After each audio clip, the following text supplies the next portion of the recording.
A Bola Não Para está no ar para você que acompanha através da Vivo TV, aqui em São Paulo, através do canal 631. Também pela Vivo TV, canais 76, 554, Nossa TV, canal 53, Oi TV, canal 139.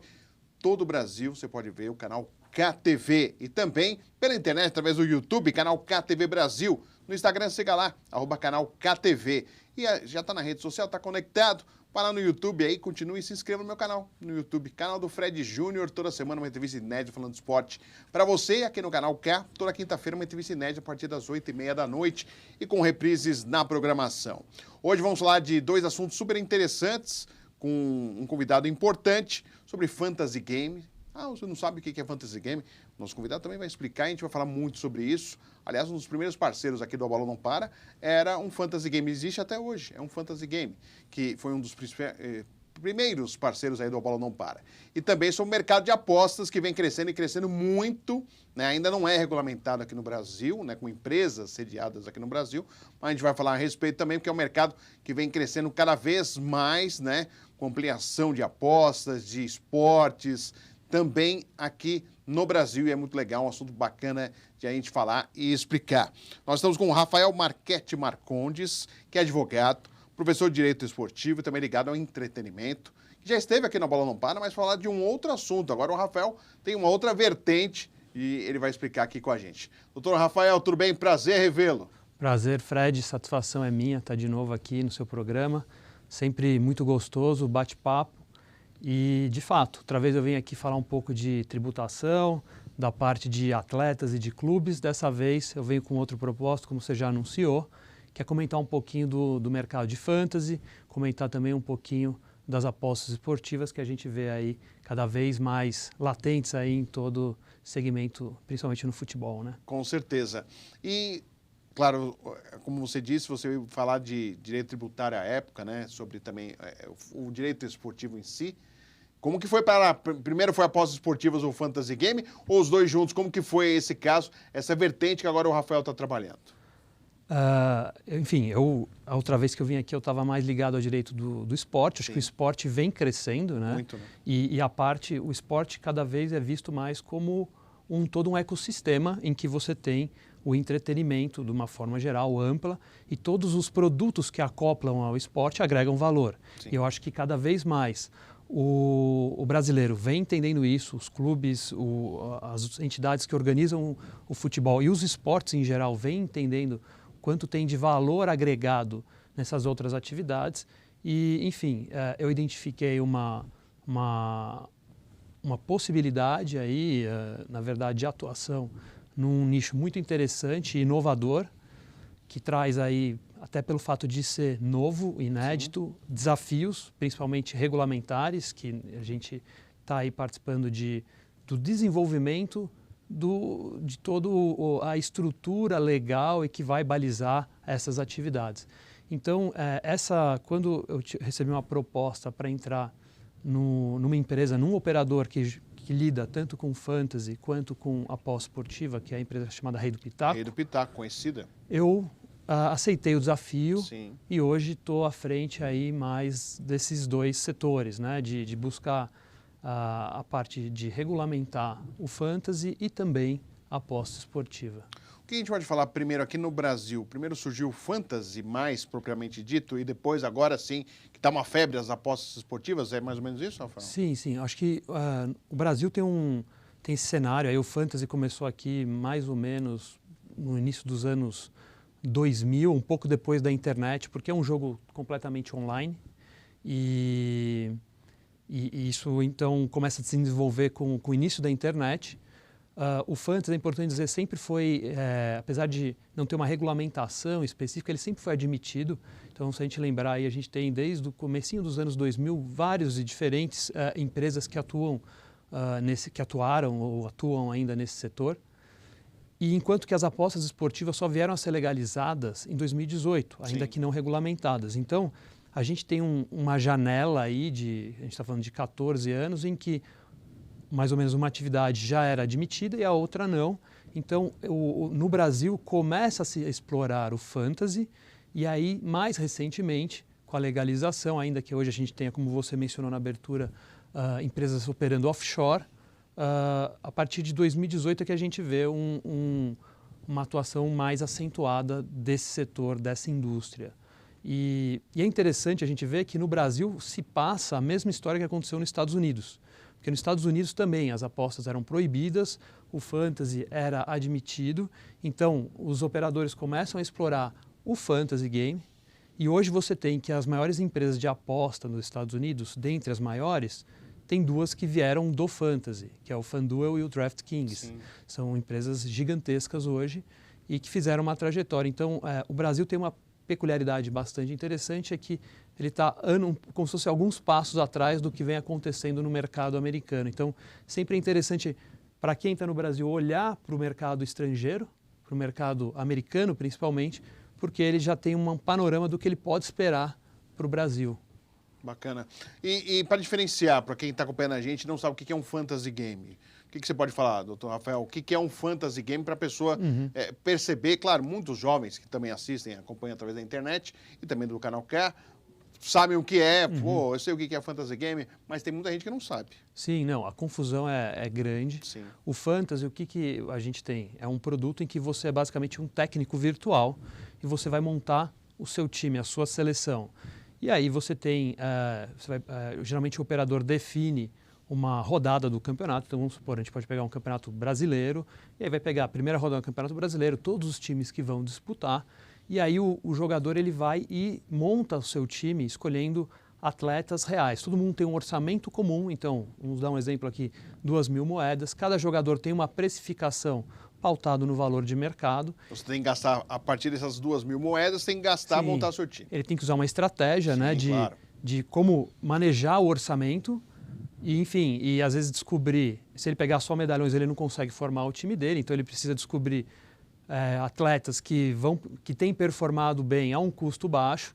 Então acho que esse é o desafio, o charme do jogo, que leva a precisar de habilidade, de saber fazer boas escolhas e analisar dados históricos e estatísticos dos times, dos jogadores, para montar o time dele dentro de um orçamento. Então, ele monta o time, os 11 dele, dependendo do jogo, você pode ter um banco de reservas ou não. Enfim, aí as regras variam de operador a operador, mas o interessante é que cada ação do jogador em campo tem uma pontuação previamente definida. Então, o gol vale 8 pontos, uma assistência a gol 5, um desarme a 3. Um cartão perde ponto. Um cartão amarelo perde 2, um vermelho perde 4.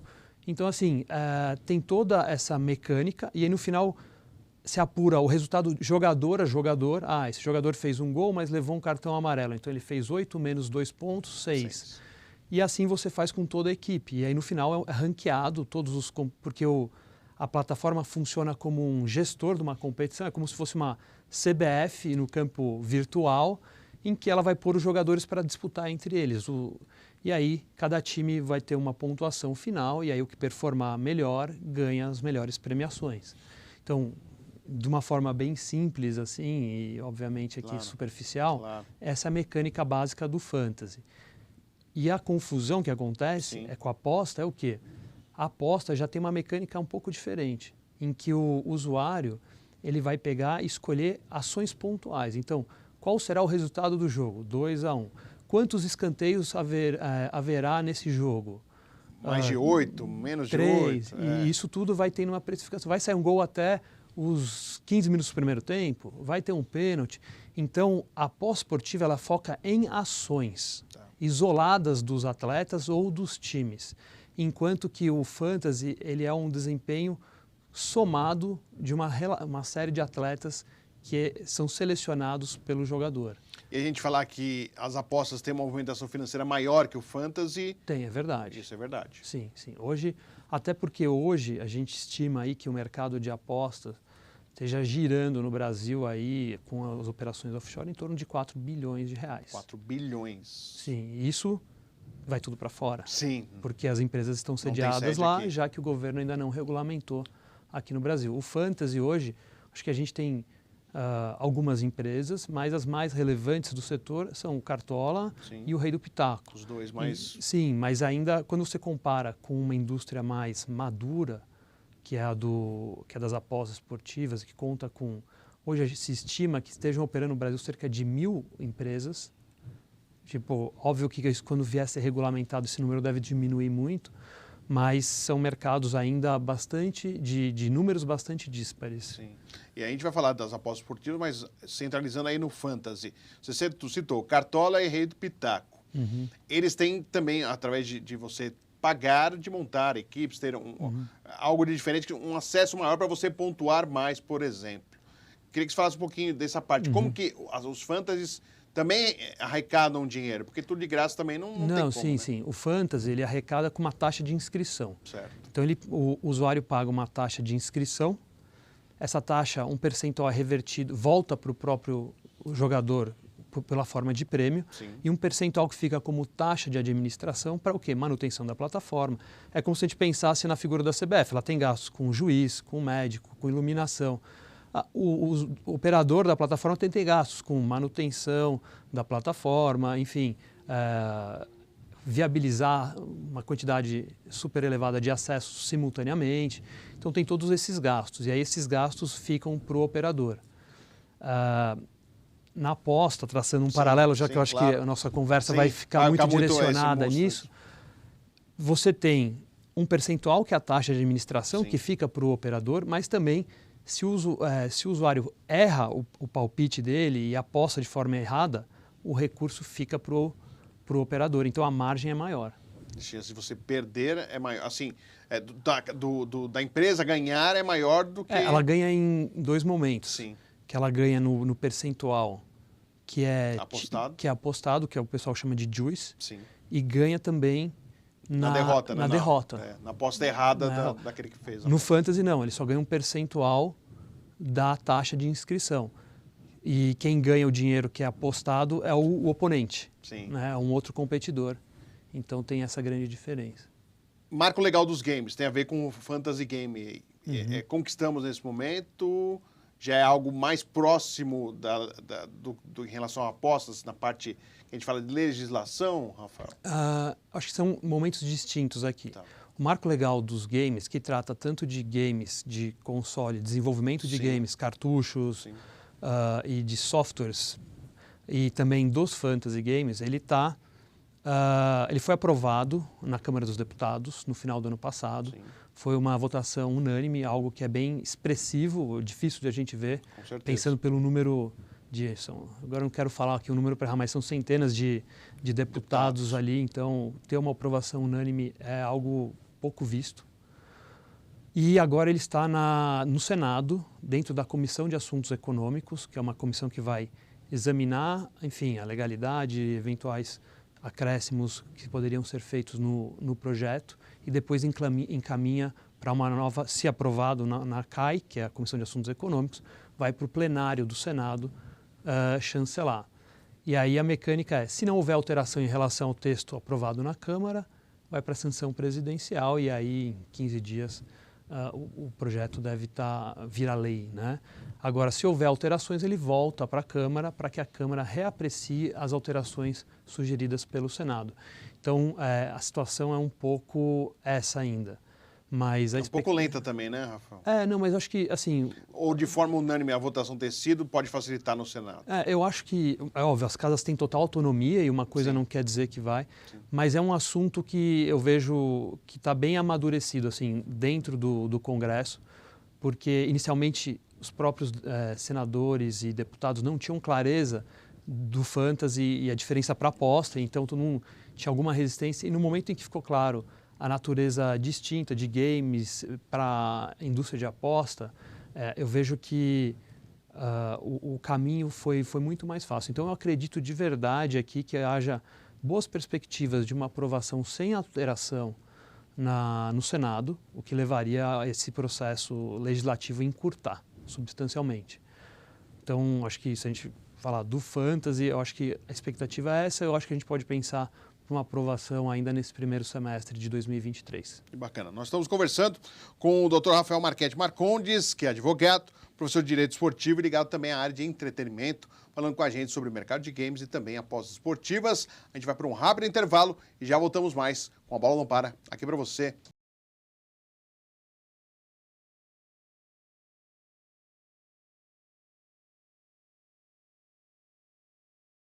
Você está acompanhando a Bola Não Para. Nesse intervalo, uma dica para você. Frevo Lanchonete Frevo, tradicional aqui em São Paulo, são mais de 50 anos, servindo lanches. O Beirute, o melhor de São Paulo, o melhor Beirute de São Paulo, é certeza. Frevo Lanchonete Frevo, 3 endereços, Oscar Freire, na Augusta e também na Faria Lima, no Shopping Iguatemi. Você vai gostar. Beirute, recomendável, melhor de São Paulo, lanches, tem refeição e tem também o sorvete capricho. Na hora da sobremesa, não esqueça, experimente, eu quero conhecer o sorvete capricho, você vai adorar. Frevo Lanchonete, apoiando aqui o A Bola Não Para.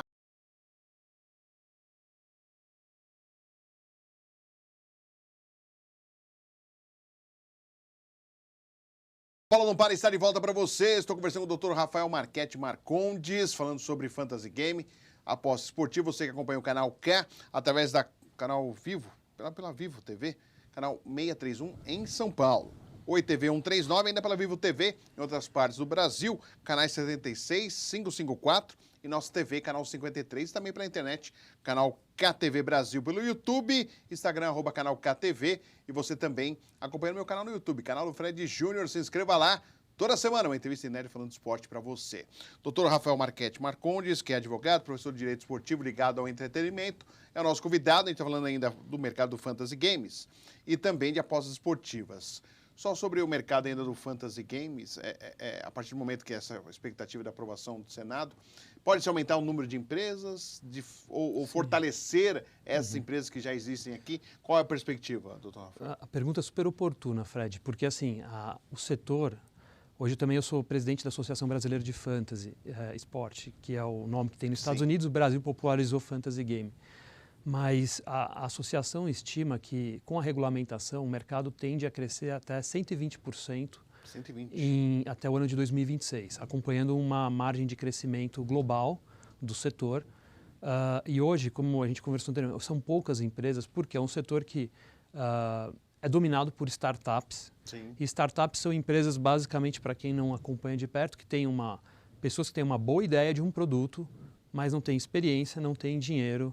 E então elas pegam essa ideia, vão atrás de investidores que tenham, além do capital, o que o pessoal às vezes chama de smart money, que tenha também uma expertise ali para ajudar na construção da empresa.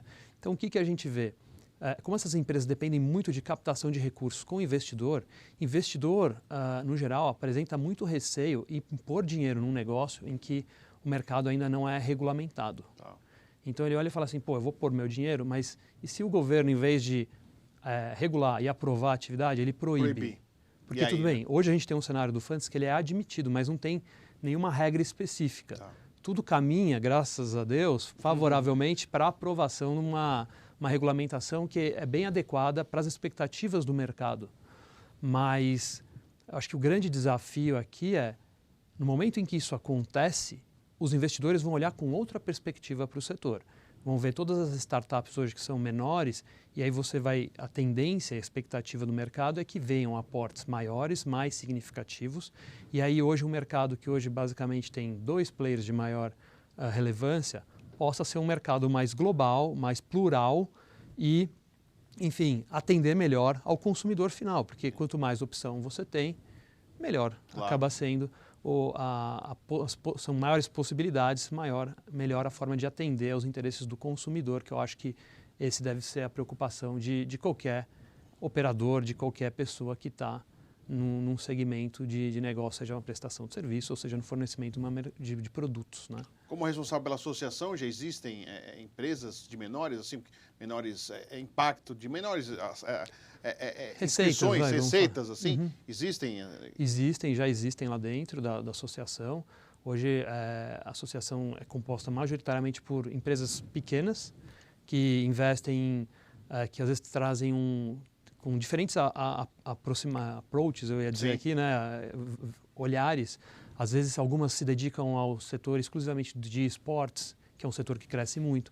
Tem outras que olham para o futebol, mas querem traçar um paralelo com o mercado financeiro. Então, elas têm com uma proposta educacional de ensinar a partir do futebol, que é uma coisa de mais fácil acesso para os consumidores, a manejar, enfim, a pessoa Investir em entender bolsa como de valores. funciona a Bolsa de Valores. Então, eles traçam paralelos interessantes. Então, assim, tem diversas oportunidades e possibilidades. Aliás, nos Estados Unidos, desculpa cortar o doutor Rafael, o basquete é muito grande em relação ao Sim, fantasy sim. games, né? E ainda aqui ainda não é um mercado tão explorado, né, doutor Rafael? Sim, é um mercado... O Brasil centra muito no futebol. Aí já puxando sardinha aqui para o meu lado, o Rei do Pitaco foi a primeira empresa a trazer a NBA para dentro do fantasy game, até porque é um mercado que tem crescido muito no Brasil. O brasileiro acompanha o basquete, gosta. E o que a gente vê assim também, um outro mercado bem interessante agora é o futebol feminino, né? Na medida em que os jogos passam, porque às vezes as pessoas falam, por que a plataforma não disponibiliza fantasy de futebol feminino? Porque não tinha nem transmissão. Porque não tem transmissão. Né? Se não tem transmissão, como você não tem como observar o critério, pegar né? os scouts do jogo, entendeu? Se não tem isso, você não consegue jogar na plataforma. Então, assim, o ano passado foi um grande avanço, porque a gente começou a ter uma série de competições televisionadas femininas, o que permitiu que o Rei do Pitaco incorporasse na plataforma competições femininas. O que também é muito interessante, porque você chama um público diferente para dentro do jogo, né? Então, certeza. Isso atrai mais pessoas. Acho que o mercado, com a regulamentação, tende só a fortalecer, aumentar a diversidade de esportes que são oferecidos, a trazer um público diferente, mais plural, enfim, homens, mulheres, faixas etárias diferentes.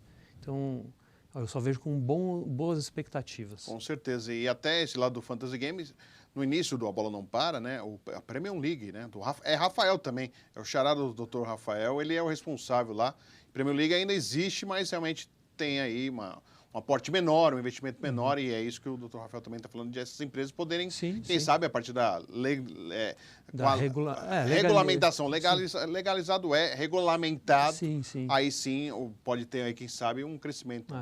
Normas específicas, sim, né? Isso é mais fácil. No regulamento específico, acho que tudo... Para as empresas investirem, ter uma segurança que o seu investimento pode dar certo aí, do que um medo de colocar o dinheiro e acabar aí sem... E é bom para todo mundo, né? Sim. É bom para... empregos também, né? Para o investidor, porque ele fica mais confortável em aportar. Sim. Na hora que ele faz aporte de recurso, ele traz mais receita para o país, mais empregos diretos. Para o consumidor, porque ele passa a ter uma diretriz clara de quais são as garantias que ele tem, se eventualmente tiver algum problema, onde ele pode reclamar, com quem que ele faz, com fala, enfim. Isso é importante. E para o operador, porque o operador sabe os limites. Sim. Que operar sem nenhum balizamento, às vezes, gera insegurança também pelo operador. Se eu fizer isso, eu estou fazendo certo, eu estou fazendo errado. Então, eu, de verdade, acho que é um passo super importante para o setor, para a indústria, e todo mundo tem a ganhar. E só ainda nessa parte dos games, né? Ana Moser, ministra do esporte, falando das declarações, até outro dia eu conversei com um psicólogo do esporte que faz trabalho voltado às equipes de esportes, e ele também achou que a comunidade ficou muito chateada, mas o volume é tão grande de participantes, de interessados, que meio que foi impactante no momento, mas absorveu e segue o caminho. Qual que é a sua avaliação a respeito disso? Foi um momento, uma declaração até infeliz, mas que não dá para remar contra a maré em relação a esse crescimento do esportes? Eu tendo a concluir nessa linha, de que é um tsunami que vem vindo e é uma questão de tempo. Pode-se aceitar, demorar, não querer aceitar agora, mas uma hora a realidade mudou. É a mesma coisa que alguém querer hoje, em 2023, escrever numa máquina... Escrever. Tipo, mecânica ainda, entendeu? E ignorar a existência de computador e de tablets e, enfim, celulares. E toda a tecnologia à disposição. Você vai conseguir segurar isso por algum tempo, mas vai ser breve. Então, assim, por que não encarar a realidade e tentar acomodar? Porque esse mundo da tecnologia é assim, ele sempre vem, traz algo novo, e aí o direito e, enfim, a sociedade tenta depois acomodar isso dentro da realidade dela, a qualificar, a enquadrar. Na minha concepção, é isso que está acontecendo. Está batendo na porta, já bateu faz tempo. Sim. Ficar ignorando vai ser... Não vai agregar valor, porque eu acho que às vezes também, por trás desse discurso, existe um receio, e eu entendo, porque hoje o esporte, principalmente o esporte olímpico, os atletas são muito mal remunerados. E a gente tem que ser bem real com relação a isso. E os esportes olímpicos vivem muito de verba pública, Sim. que já não é uma verba substancial. Sim. Tá? Então, a gente vê que... Bolsa Atleta, Bolsa Pódio. Mas pega um nicho muito pequeno ainda. É o cara, são os top 10 que melhor performam. Os caras que têm bom desempenho para... Então, o investimento na base, na formação, acaba sendo deficitário. Isso não estou falando nada de novo para ninguém aqui. E aí eu acho que a preocupação, talvez, da ministra com isso seja, já tem pouca verba. Desamparar aqueles que têm... Eu vou destinar verba para outras atividades, imagina, isso aqui vai ficar, assim, todo mundo batendo na porta lá. Sem nada. Mas, na minha percepção, eu entendo essa preocupação, que me parece ser um pouco dessa perspectiva da ministra. Mas eu acho que a causa que tem que ser outra. Então, vamos brigar por arrecadar mais verba para ajudar aqui, porque o esporte é educação, o esporte é cultura. Sim. Isso são valores do Brasil, estão na Constituição como valores essenciais. Então, assim, para mim, o mais adequado me parece ser buscar por novas verbas. E um outro lado que eu acho interessante, que às vezes tem uma confusão, o setor dos games em geral, e aí você tem os esportes, tem o fantasy sports, você tem as variáveis dentro.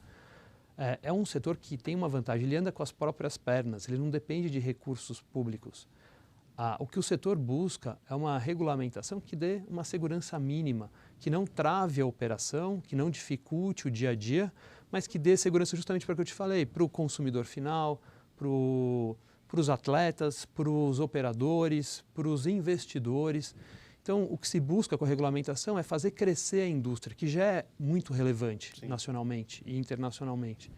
Mas, se o problema é verba, centraliza a verba para o esporte olímpico, para quem precisa mais. Eu acho que não é uma... Eu, assim, não posso falar por todos aqui, mas não é a propósito da regulamentação desse setor de games, não é arrecadar verba pública, fazer uma concorrência para esportes olímpicos que são mais carentes. Longe disso, ninguém vem aqui para dividir, entendeu? Talvez agregar. É para agregar e tornar a voz mais forte. E você vai estar trazendo um outro público, outros espectadores. E como eu disse inicialmente, esporte e entretenimento estão se fundindo. Assim, já tem, até nos Estados Unidos, muita gente fala que é a indústria do sportainment, que é esporte e entertainment. É isso, uma coisa já não vai conseguir caminhar sem a outra. Bacana. Doutor Rafael, agora falando de apostas esportivas. Claro, a partir de 2018, ainda no governo Temer, foi permitidas as apostas esportivas, mas sempre na discussão, os jogos de cassino, os jogos de azar, aí o pessoal regulamenta, não regulamenta. E aí caberia ao presidente Bolsonaro tentar sancionar, regulamentar também as apostas no Brasil. Isso acabou não acontecendo e agora a conversa, agora em 2023, no governo Lula, a gente vem percebendo a movimentação para se tocar à frente esse assunto. Como que estamos? É isso mesmo que eu falei. E esse certo receio em alguns momentos da aposta esportiva. Poxa, a gente vai regulamentar e os cassinos que querem colocar tudo no mesmo bojo, na mesma história. E são coisas diferentes. Gostaria que o senhor falasse a respeito. Esse ponto que você tocou no final é bem importante. São coisas diferentes, tá? Aposta esportiva e outros jogos eletrônicos como cassino ou cassino online. Sim. Porque o que está legalizado no Brasil hoje, a Lei 13756 de 2018, que foi editada no governo Temer, é somente aposta esportiva. Sim. Tá? Os cassinos, sejam eles físicos e jogos online, eles estão sendo discutidos hoje no Congresso. Não ainda existe foram aprovados na Câmara dos Deputados, também no final do ano passado. É o projeto de lei 442 de 1991, há quanto tempo faz tempo tramita. Que você fala nisso. E, enfim, existe uma expectativa que esse ano se retome as discussões no âmbito do Senado. Tá.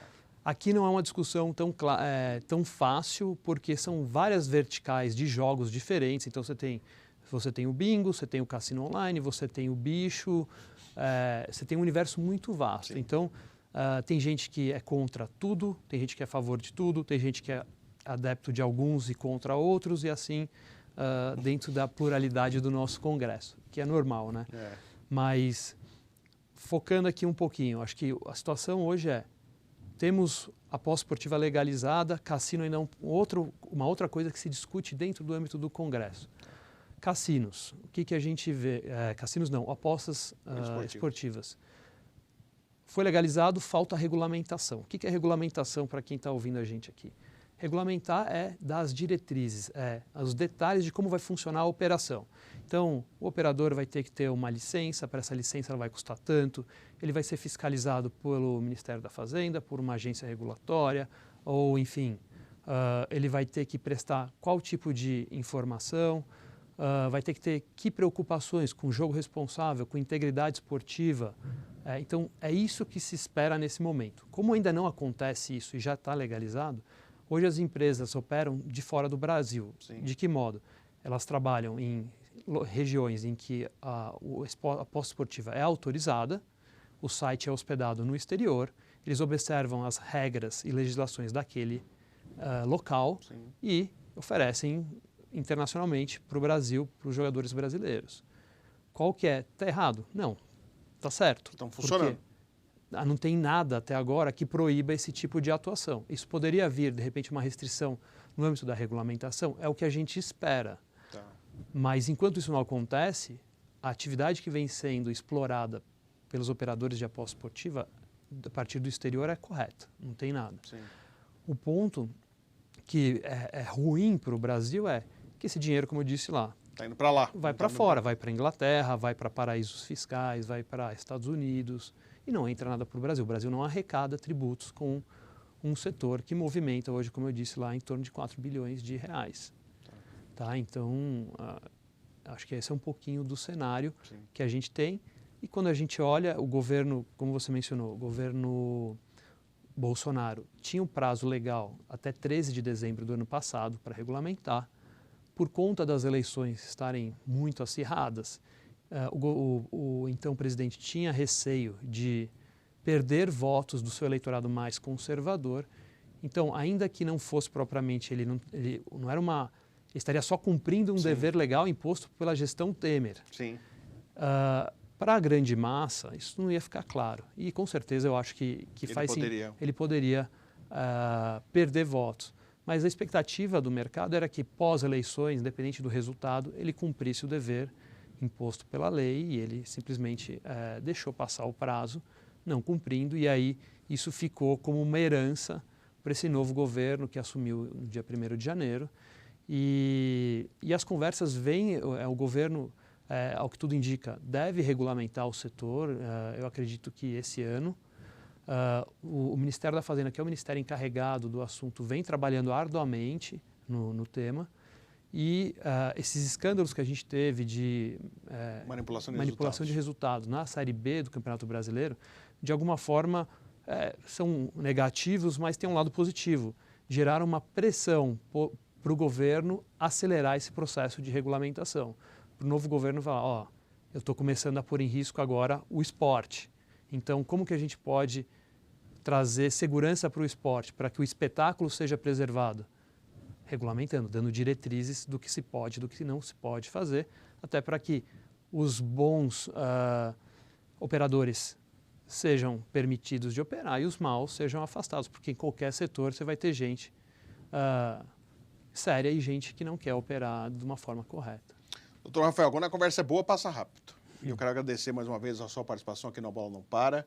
Muito obrigado, é um assunto palpitante, com certeza vou convidá-lo outras vezes, até porque com esse cenário de regulamentação, tanto em relação aos games, como também apostas esportivas, é um assunto que vai sempre tendo novidades, é sempre importante ter especialistas, pessoas que possam falar a respeito, até para esclarecer o público, é muito importante a informação, a comunicação, para quem acompanha também o A Bola Não Para. Muito obrigado, até uma próxima, doutor. Prazer é todo meu, conte sempre comigo, o assunto realmente ainda deve dar muito o que falar aí. Com certeza. Agradecendo ao doutor Rafael Marchetti Marcondes, participou do A Bola Não Para dessa semana, que volta semana que vem, sempre convidado inédito falando de esporte para você.